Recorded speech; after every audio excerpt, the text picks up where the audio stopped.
Well, hello, and how are you today? I want to touch on a subject today. Not my normal type of video, but it is homebrew related, and it's a very, very important question I've seen a lot in the media over the past few days. And I want to put a few things straight, and that is, can homebrew kill you? Can this hobby that you and I partake in, can this hobby kill you? Well, the media at the moment, in some elements of the media, tabloid press, Daily Mail, etc., they seem to think that winemaking, beer making at home, will send you to an early grave. Extremism? Populism? Probably, but can it? There is a big uprising in the homebrew movement at the moment. A lot of new people are taking on the hobby and making their first ever brews. Partly because of this lockdown that we're in. People are finding they have more time on their hands and they can't get the shops to buy their wine and their beer. In South Africa at the moment, there is a complete ban on sales of alcohol and tobacco.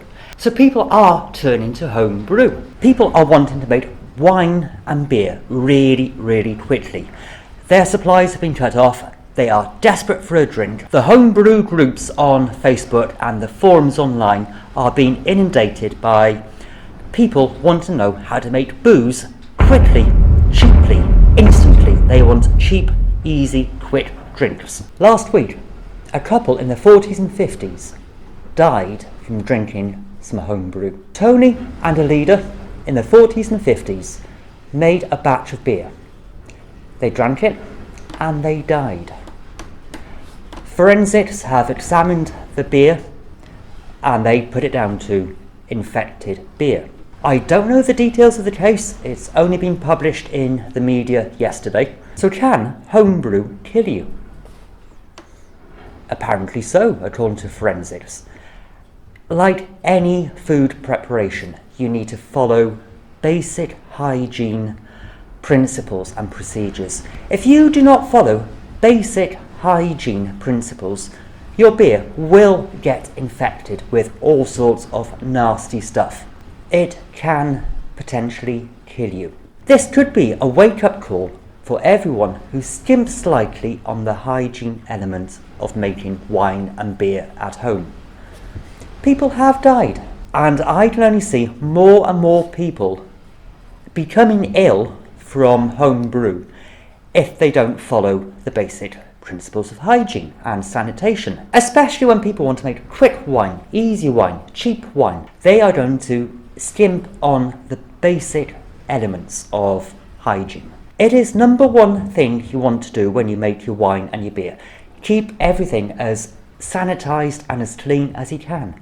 There will be more deaths, I'm sure of it, from people drinking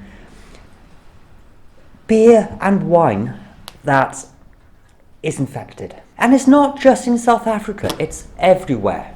In September 2011, Utah, in a maximum state prison, 8 people were admitted to a hospital because they came down with botulism from drinking prison hooch. The CDC investigated and they found that these 8 inmates had been making prison hooch, prison wine made out of God knows what that they had left over from the canteen, and they were brewing it in their cells, and the 8 inmates came down with botulism.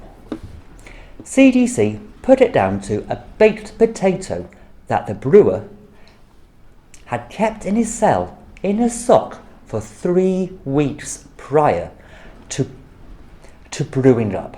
This baked potato sat in the cell in a sock under a mattress for 3 weeks, then being peeled by the prisoner's fingernails, then fermented, led to an outbreak of the botulism. So, it just goes to show, make sure your ingredients are sound. Make sure your ingredients are suitable to be fermented. Make sure your equipment is sanitized. Make sure it is clean. If you don't, your wine, your beer, your prison hooch, whatever it is you're brewing, will cause you to, at the very best, cause you to have the shits, a runny tummy. At the very worst, you could end up like Tony and Alida in South Africa, dead. The main point I want to get across now is keep it clean, keep it sanitised, keep brewing, home brewing, with a good record of hygiene. Otherwise, home brewing will get a bad name. It will get more and more bad press, and we do not want bad publicity. Home brewing is an awesome hobby, as long as you follow the basic principles. Anyway, that's my rant over. Stay safe now and enjoy your home brew wherever you are.